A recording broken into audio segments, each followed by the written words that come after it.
Greetings, everyone. Thank you for joining the Online Learning Toolkit for this webinar on building LGBTQ plus inclusive online learning environments. I'm Judith Dutil from the Online Learning Toolkit team, and our presenter today is Kim Meyers. Kim will be referencing materials she's made available to us to share on our course platform. This presentation is also available there as a replay if you would like to rewatch and follow along with the presentation materials. This presentation is part of a series of free guest webinars offered by the Online Learning Toolkit. Some of our presenters will be here with you presenting live, while others will have pre-recorded content and will be conducting live chat in the chat panel. If you're tuning in for the live broadcast of this webinar, please note that the content for this presentation was pre-recorded, but Kim and the Online Learning Toolkit team are here to facilitate live discussion in the chat panel. We want to thank Kim for being here with us today and bringing such valuable content. And without further ado, here's Kim.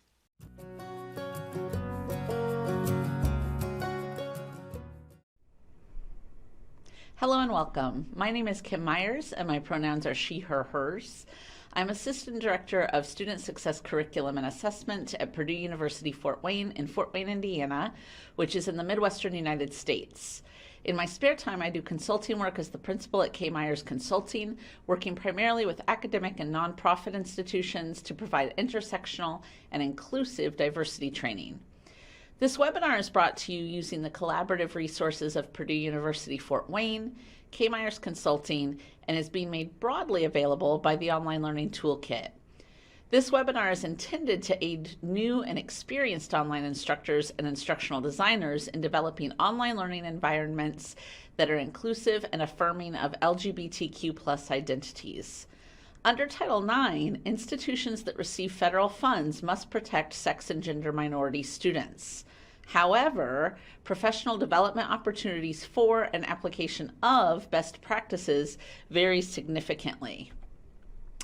As a result of participating in this webinar and live chat session, participants will learn basic LGBTQ+ terminology, understand why LGBTQ+ inclusion is important, understand various techniques for fostering LGBTQ+ inclusion in online learning environments, and learn about resources and organizations for continued professional development.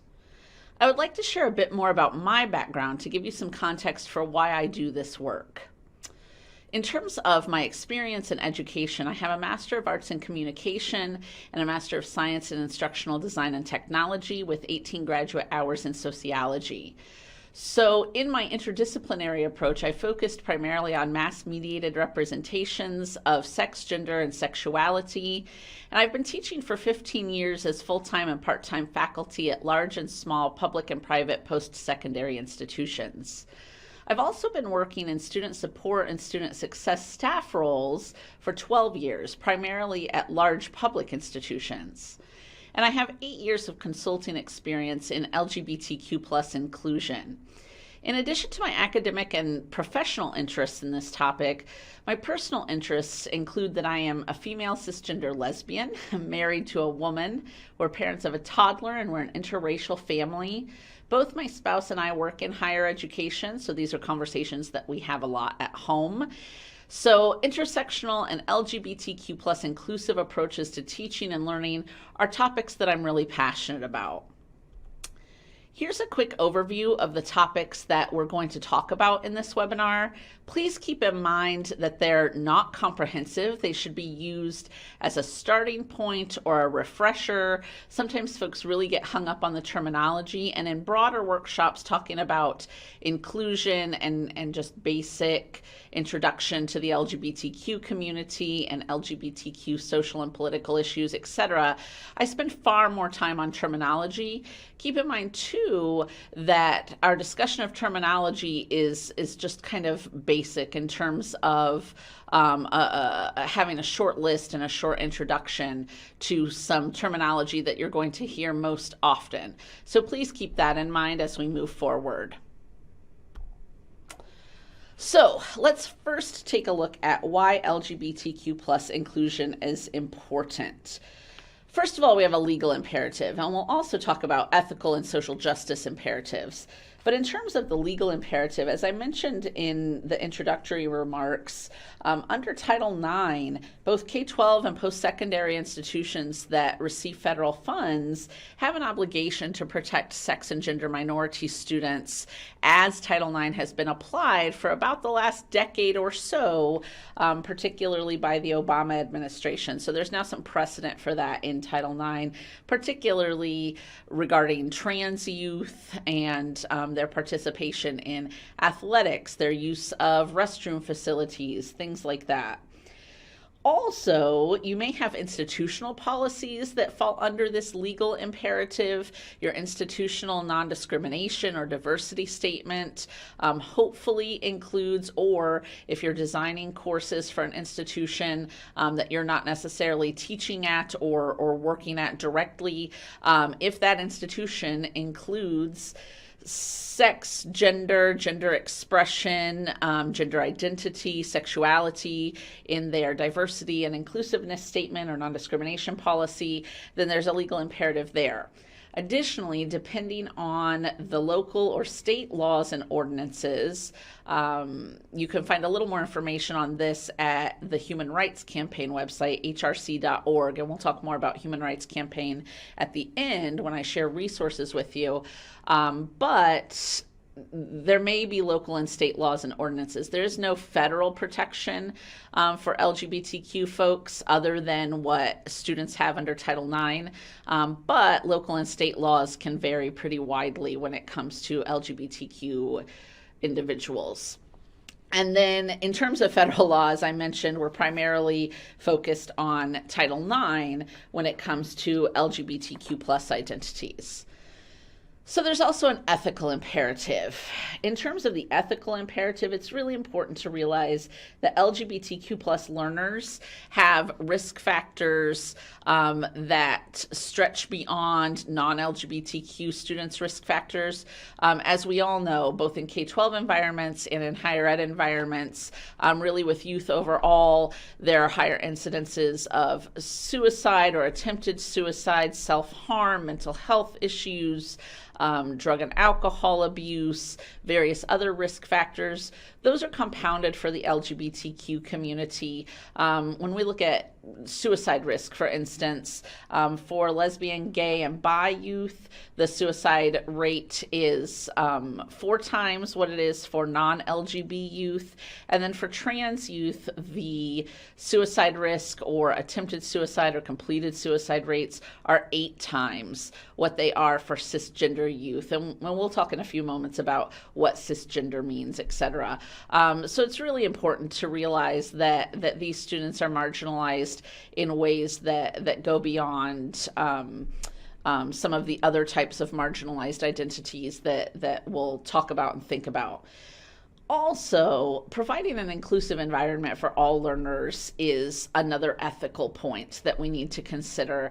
That's our role, either as instructors or instructional designers, or if you serve in a dual role in that way, you really have a responsibility to make sure that all learners are welcome in the classroom, affirmed in the classroom, and included in the classroom. There's also a social justice imperative. So when we look at the benefits of inclusive environments, it's not only beneficial for folks who hold marginalized identities, but it's also beneficial for folks who don't hold those marginalized identities in terms of learning more about the world that they live in, the social world, learning about other cultural groups and other people. It also fosters equity and inclusion, both in the institution and in our other societal institutions. These are folks who are going to go out into the world and do other things in other organizations, right? And so then more broadly, it also strengthens society to have a focus on LGBTQ plus inclusion and think about intersecting identities a little bit more broadly. So let's look at some terminology. This may be something you're already familiar with, but I just want to make sure we're all on the same page before we really get going here. The first term that we want to think about is sex and or gender identity. I may use those terms interchangeably, but sex is what we're assigned at birth. And in U.S. society, we're either assigned male or we're assigned female at birth, based primarily on the appearance of external genitalia. And that's pretty much it. The challenging thing is biology has a lot of diversity. So sex also has to do with chromosomes and hormones, and all kinds of other things that we don't really think about when we're assigning sex at birth. Gender identity is how we identify in terms of male or femaleness later in our lives. So somebody whose gender identity aligns with the sex they were assigned at birth is cisgender, and somebody whose gender identity does not align with the sex they were assigned at birth may be transgender or transsexual in terms of self-identification. They may self-identify as genderqueer or agender or non-binary. Those are some of the most common terms. There are certainly other terms that we're not going to get into, but those are some of the most common terms that you might hear in reference to gender identity. So keep that in mind. The other tricky thing is a lot of times we say gender, like if you're filling out a form, for instance. It'll say gender, male or female. Well, gender is a social construction, and gender is really all about gender expression. So that's a little bit tricky because we also use these terms, sex and gender, somewhat interchangeably in our society. Back to the sex and gender identity thing, though, you'll notice here that these are on a continuum with little arrows at the end because, as I mentioned, biology has a lot of diversity in it. So somebody who has something going on chromosomally, or something going on in terms of hormones, or in terms of genitalia. For instance, there was a guy a number of years ago in Texas who was having some medical issues. He was assigned male at birth. He identified as male throughout his lifetime. He identified as heterosexual. He was married to a woman. They had had some children through kind of standard biological processes. And he was having some medical issues, went to the doctor, and they found out that he had ovaries, and the ovaries were giving him some issues. He was intersex, and that's somebody who falls along this continuum somewhere, kind of between male and female.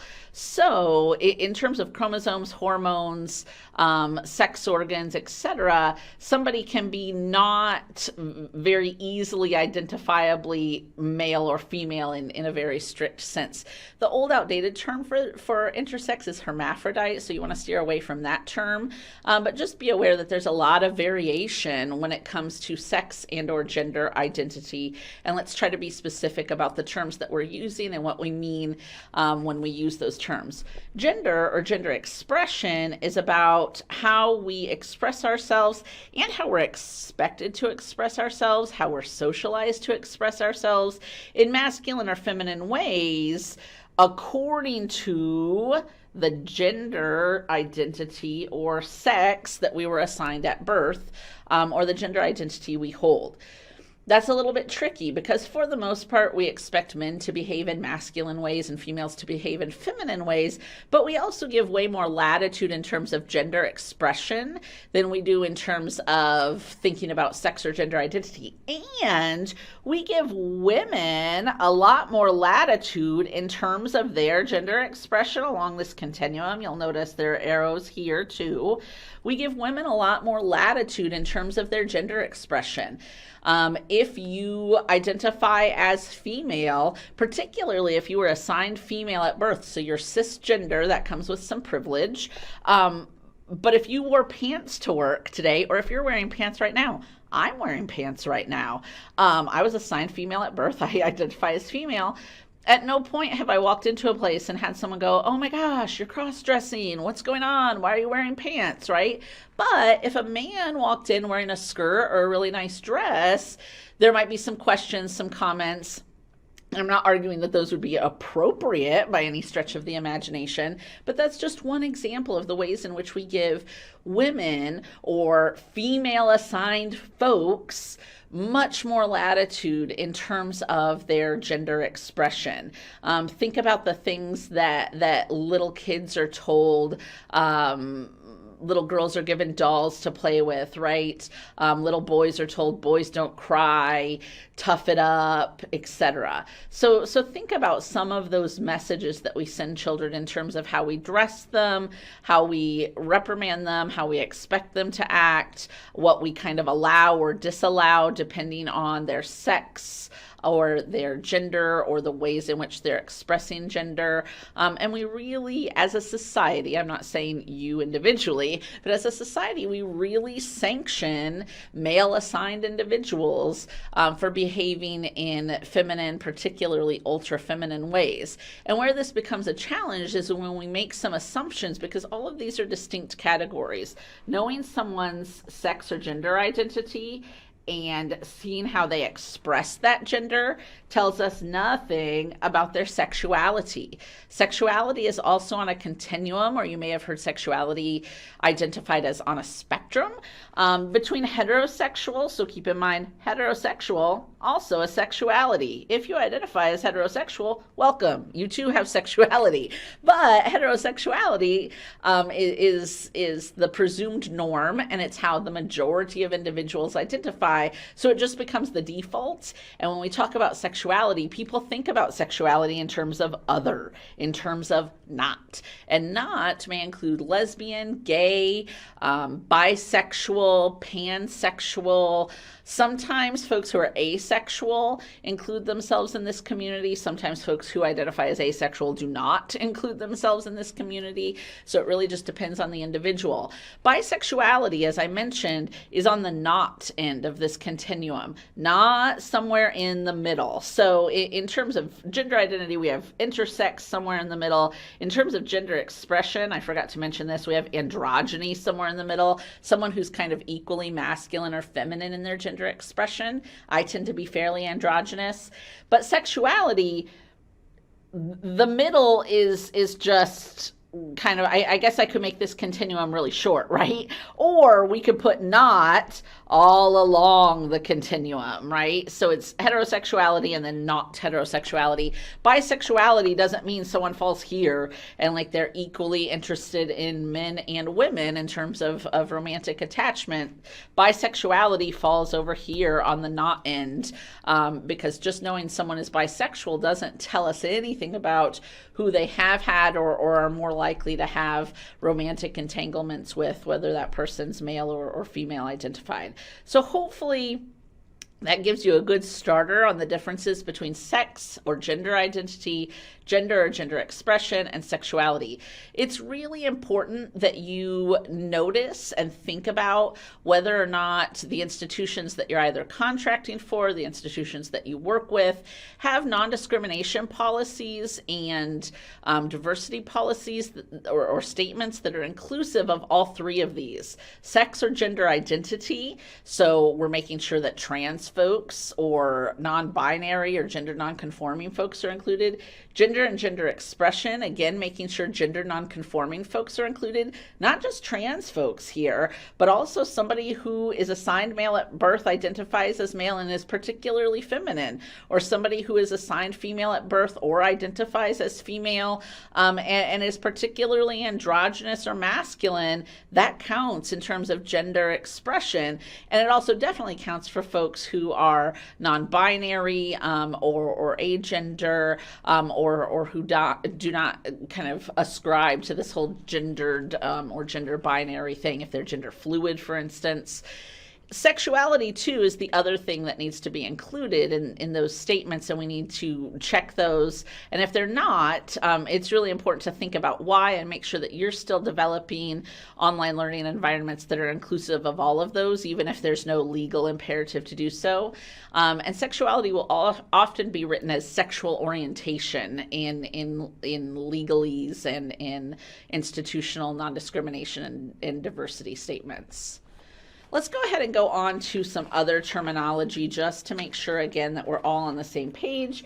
LGBTQ plus, that's usually kind of where we leave things with Kim Meyers Consulting and also my work in communication and sociology disciplines to be kind of broadly inclusive. That's lesbian, gay, bisexual, transgender, or transsexual. And I would encourage you, if you have questions about that, to do some additional research on your own about potential individual differences in those identities. Largely, it's a generational difference. Transgender is the more modern term and more commonly used term these days, but individuals might have specific reasons why they self-identify as transsexual or transgender, depending on the individual. And then sometimes you'll see two Qs here. The Q generally stands for queer, which is used as a broad umbrella term, not without some controversy. Queer theory is also the field of academic inquiry focusing on non-heterosexual or gender non-conforming identities. So queer is sometimes used as an umbrella term. I use it sometimes in self-reference to identify as queer or with the queer community. But as I mentioned, it's not without controversy in terms of how that term is used. Sometimes Q here also stands for questioning, or you'll see two Qs. Sometimes also you'll see intersex, ally, asexual, two-spirit, a number of different letters. But generally, LGBTQ is fairly broadly encompassing. And I add the plus to kind of encompass or give some reverence to all of the other letters and pieces of the acronym that are not included here in the interest of trying to be succinct. Trans identities and pronouns, we've kind of already talked about trans identities, how someone may identify as transgender or transsexual. Usually I say trans, or when I'm writing it, I write trans like this, TRANS, with an asterisk, to be broadly inclusive. Again, I don't want to assume someone identifies as transgender or transsexual. And it's also important to think about pronouns when we think about trans identities. Someone who is assigned male at birth and identifies as female is a trans female, or just female. Someone who is assigned female at birth and identifies as male is a trans male, or just a male person. Or someone might identify as non-binary, agender, etc. So it's important to go by whatever someone tells you in terms of the terminology they use or the words that they use in self-reference. But it's most important to, or most appropriate rather, to use feminine pronouns, she, her, hers, with female identified people, whether they were assigned female at birth or in terms of their gender identity, they were assigned male at birth and now identify as female, or vice versa, with somebody who was assigned female at birth and now identifies as male. You would use masculine pronouns with that individual. Sometimes folks, though, use generic pronouns. They, them, and theirs is appropriate as a gender neutral pronoun.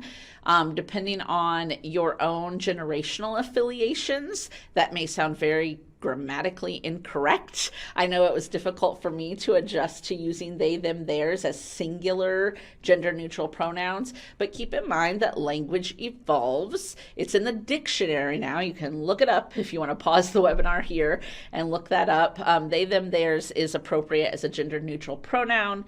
Sex and gender minority, those are all people who fall under any of these identities that we just talked about in terms of kind of non-normative or non-heteronormative sex or gender identities, genders or gender expressions, or sexualities. Homophobia is irrational fear or hatred of people based on their sexuality or based on them being lesbian or gay. Biphobia, same thing, based on bisexuality. And transphobia, based on somebody having a gender identity that's not aligned with the sex they were assigned at birth. Sometimes, too, folks don't realize that biphobia and transphobia is not just something that comes from folks folks who are heterosexual or cisgender identified, there's also biphobia and transphobia within the broader queer community.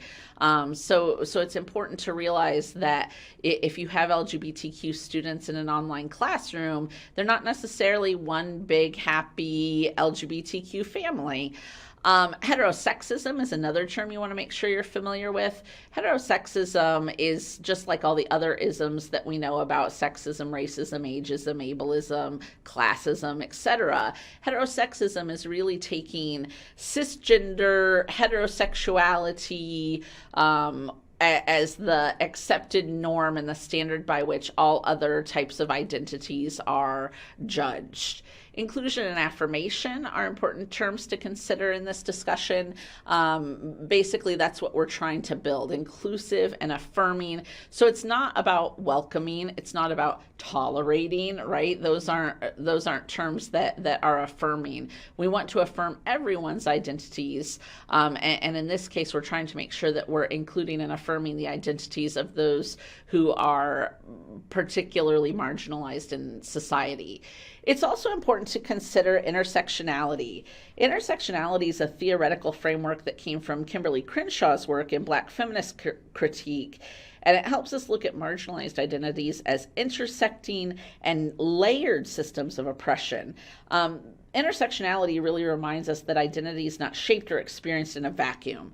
So it's really important to consider our work with LGBTQ students or in building LGBTQ inclusive online learning environments, because some identities may loom larger than others depending on the context. So if you're designing courses at at HBCU, for instance, somebody's racial and ethnic identity may loom larger or not as large in the classroom context or in the online classroom learning environment, but their LGBTQ identity or their ability or their socioeconomic class may kind of loom larger. So think about context, and that folks can experience multiple and intersecting layers of oppression.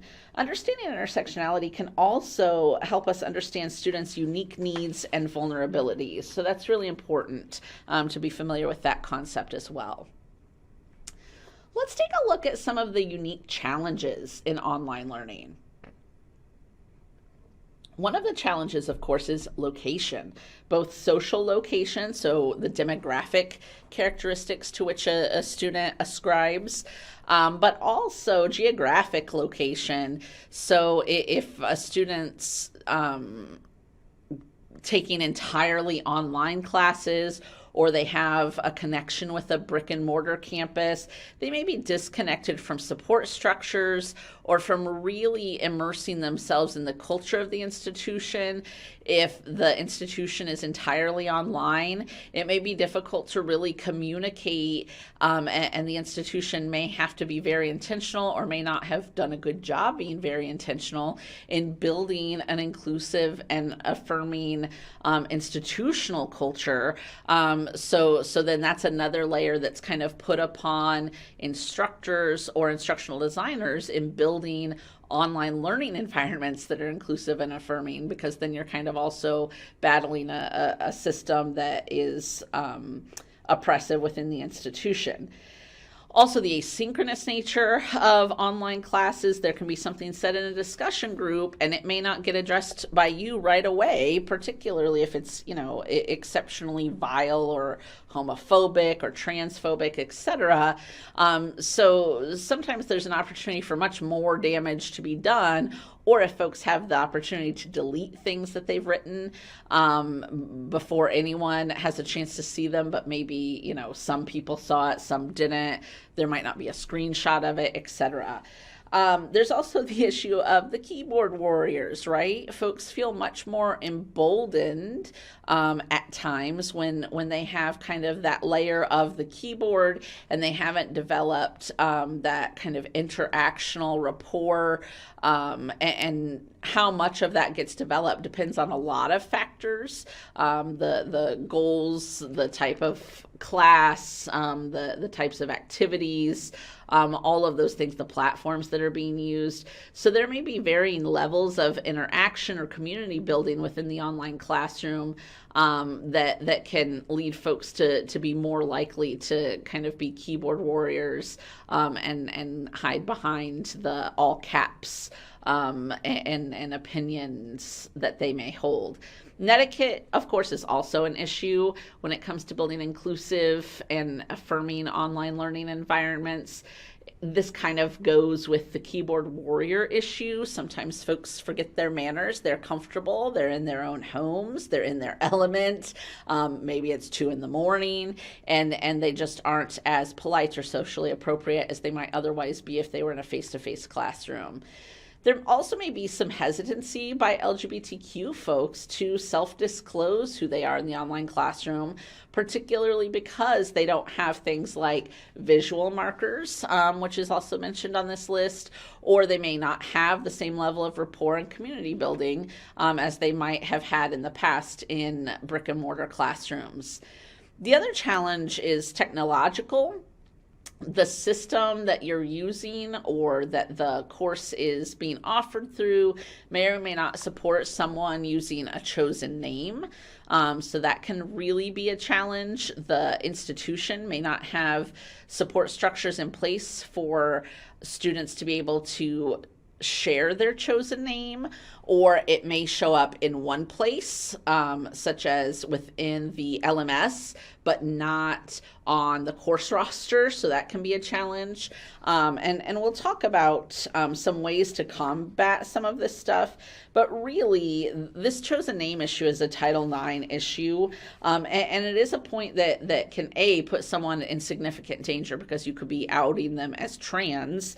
And we also know that in addition to suicide rates being much higher among trans youth, sexual assault, physical assault, and murder rates are much higher, particularly for trans women of color.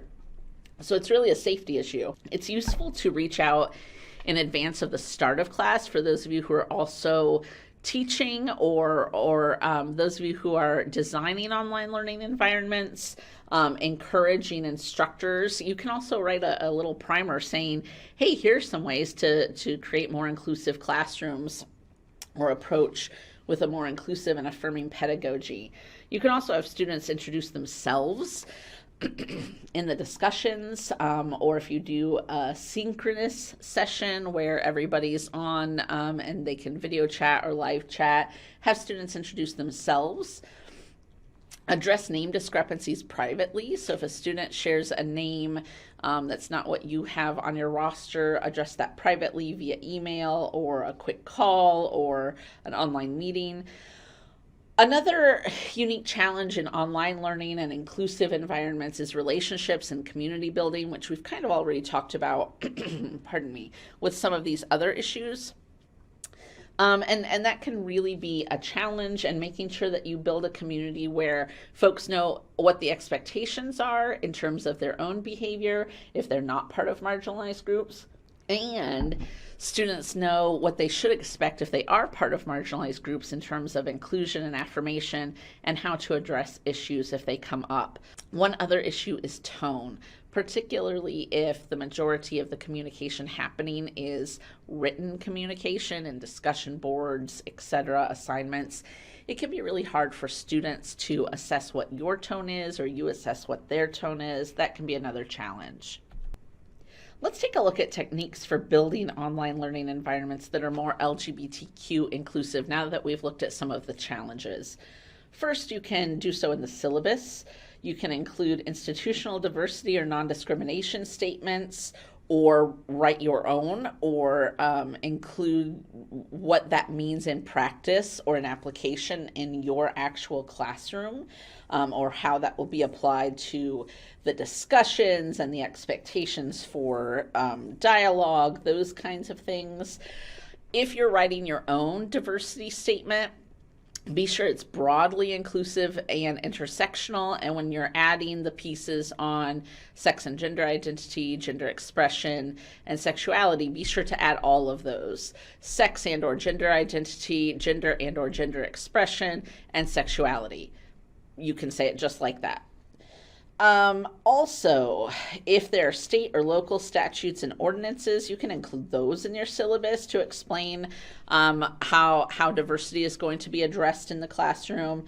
I already mentioned personal or course diversity statements, having guidelines for difficult dialogues, including how to report harassment or discrimination or violations of any of the formal policies, or how to report violations of any of the classroom policies. Those are all important. For discussions, it's really important to moderate discussions, challenge students with comprehensive and inclusive discussion questions.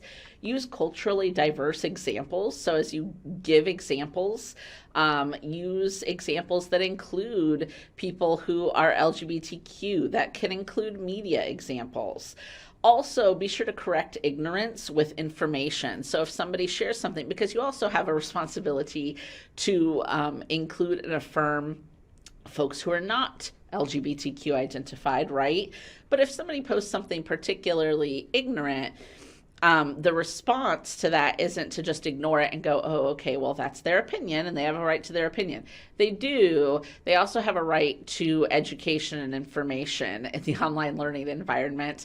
And you can help to affirm the identities of folks who are LGBTQ. You may not even know if they're there, right? By saying, I hear what you're saying, and based on the experience you're sharing, I can see why you might say that, but here's some information you might not be familiar with, and include some links to that information. Of course, become more educated yourself on LGBTQ history, social issues, political issues, identities.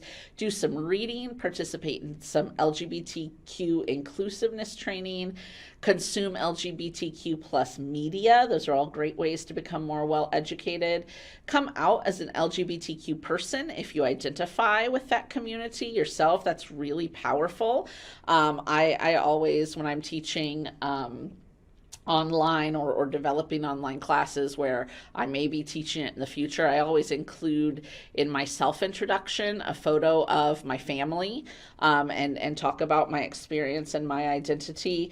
You can also include an email signature that says this office is a safe zone or something like that, especially if you've gone through some safe zone training. If you haven't, you may not want to add that to your email signature. But you also you can add like a quote by like a famous LGBTQ author or performer or academic or civil rights leader, something like that, just to kind of show folks. And that can be really subtle. That might be something where, if you share a quote by Laverne Cox, for instance, at the bottom of your email signature, LGBTQ students are going to notice that, and non-LGBTQ students or folks who are particularly homophobic or transphobic may not even notice that. You can also share your own pronouns in your email signature. I tend to share my pronouns in my email signature or in your own self-introduction, or ask other students to share their pronouns. Let's look at some additional techniques. In terms of pedagogy, you can use examples that are LGBTQ inclusive or feature LGBTQ individuals or situations. Select inclusive texts. Include LGBTQ plus historical figures or contemporary figures. You can include these examples in discussions or in discussion questions. Broadly, you can use gender inclusive language. Lean toward they. We talked about they, them, theirs, or referring to groups of people rather than in gendered terms. So instead of saying something like you guys, right? Or instead of saying his or her, you could say people, say XYZ, or an individual's something, something, something, whatever the example is, but you don't have to use gendered terms.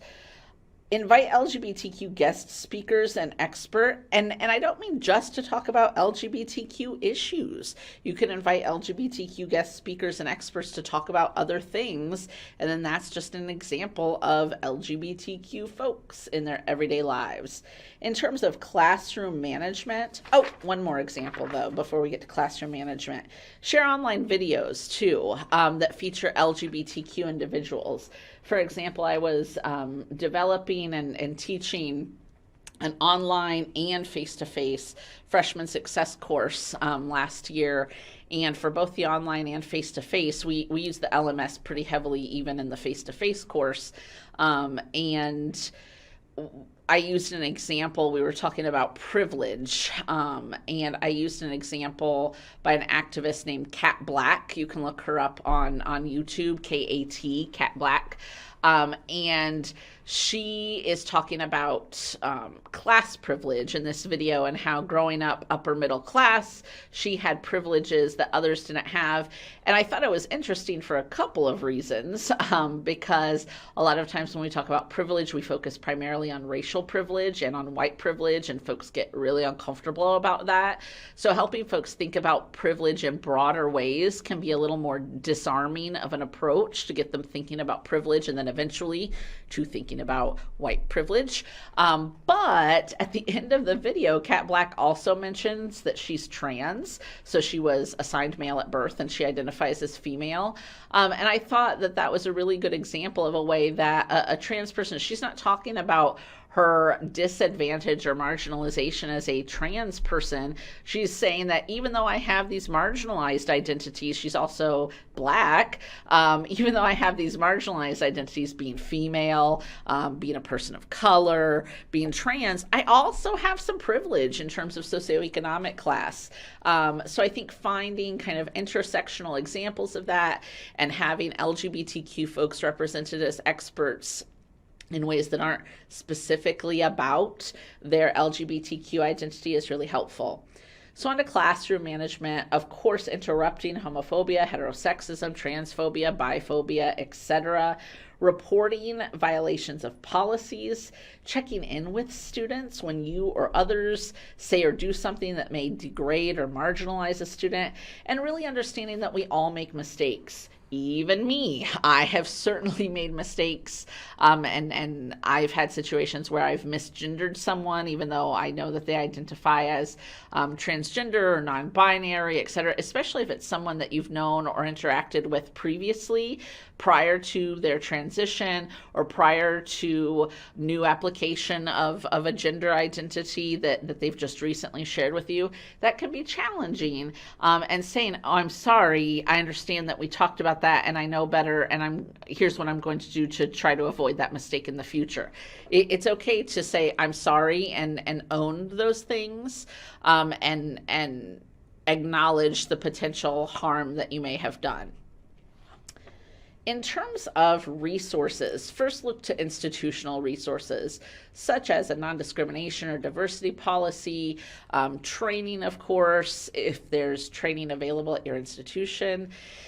If there's an LGBTQ services office at the institution that you're at, or the other institutions you're affiliated with might have. If you have an Office of Diversity, Equity, and Inclusion, that can be a good resource as well. The Human Resources Office, or sometimes Academic Affairs, can be a good resource for LGBTQ inclusive pedagogy, or LGBTQ inclusive learning environments, or techniques, course design techniques, etc. In terms of local resources, that's going to vary depending on where you're at. So those may be your municipality, or resources within your state. As I've mentioned, there may be local laws and ordinances or state laws and ordinances that apply to you that do not apply to others. And that's really a challenge if you're creating online content or developing online learning environments that are going to be used by people in multiple states, then you kind of have to lean toward making sure you're aligned with Title IX, and making sure that you're aligned with the institutional diversity and non-discrimination policies, regardless of, the fact that there could be lots of state law variation with the students who are being served. National resources, there are some great national resources that you can take a look at. Lambda Legal has some super helpful stuff on Title IX. The Human Rights Campaign, hrc.org, has some great kind of general stuff, not so much about higher ed, but in terms of becoming a more well-informed person on LGBTQ rights issues. GLSEN, GLSEN has a lot of information, especially for K-12 environments. They have a Safe Schools initiative. There's training you can participate in through GLSEN. GLAAD, the Gay and Lesbian Alliance Against Defamation, they take a critical look at representation of LGBTQ individuals in the mass media. The Trevor Project works for suicide prevention of LGBTQ youth, and they have some fantastic resources. One of the ways you can show inclusion, if you share social resources, I always have social resources like for the local domestic violence services, homeless shelters, food pantries, things like that. For the classes I'm teaching, links to all of those resources. I also include links to Trevor for folks to be able to connect. Campus Pride is also a great resource. They have an equality index, so you can take a look at kind of where institutions are at in terms of LGBTQ equality.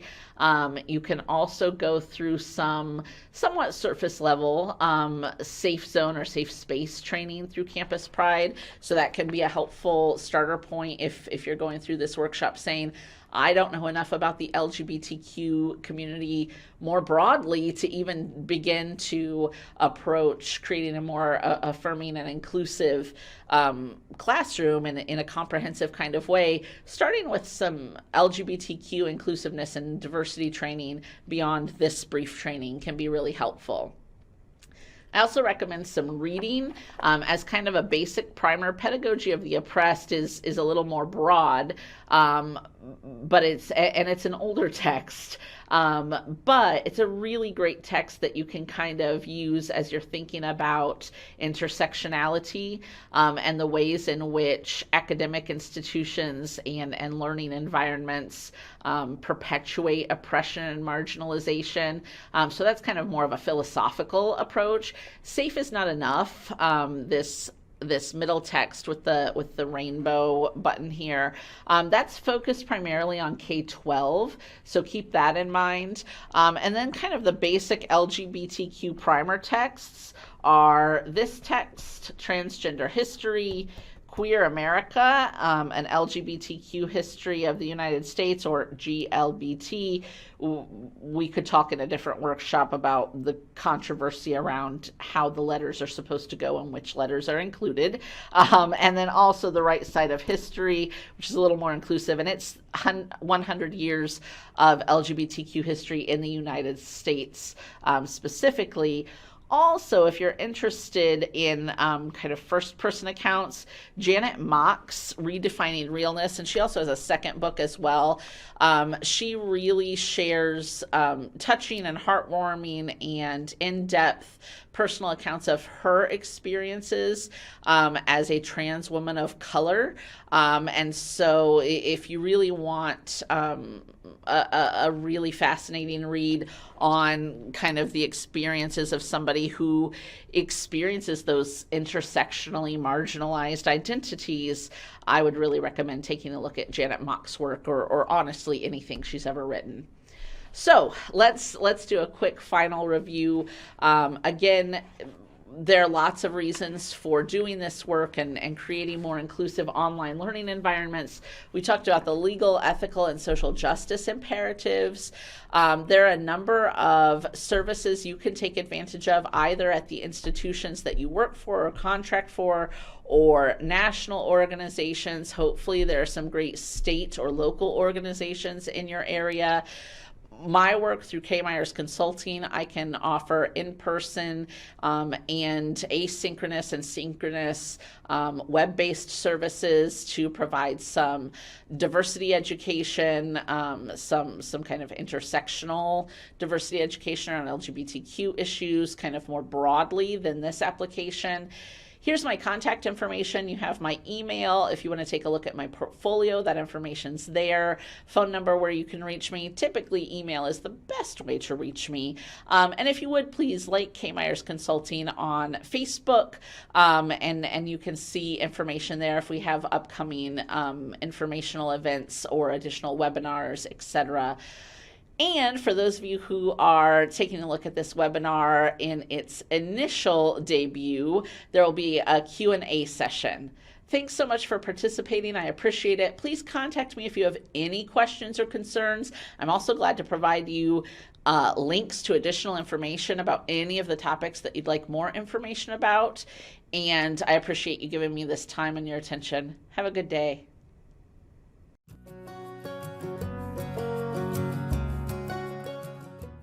On behalf of the Online Learning Toolkit team, I just wanted to thank Kim for this valuable information. If you'd like to learn more about these or other online learning concepts, remember that the Online Learning Toolkit has an affordable subscription for online faculty development courses.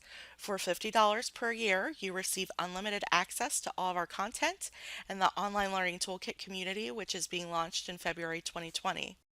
If you have any questions for Kim, drop us an email at info@onlinelearningtoolkit.com or contact Kim directly using the information she shared in her presentation. We also like to remind everyone that they can connect with us on social media. We are the Online Learning Toolkit on Facebook and LinkedIn and at OL Toolkit on Twitter. Please follow us and help us connect with new faculty. We'll stick around for additional questions in the chat panel. On behalf of Kim Meyers and the Online Learning Toolkit team, we thank you so much for your engagement.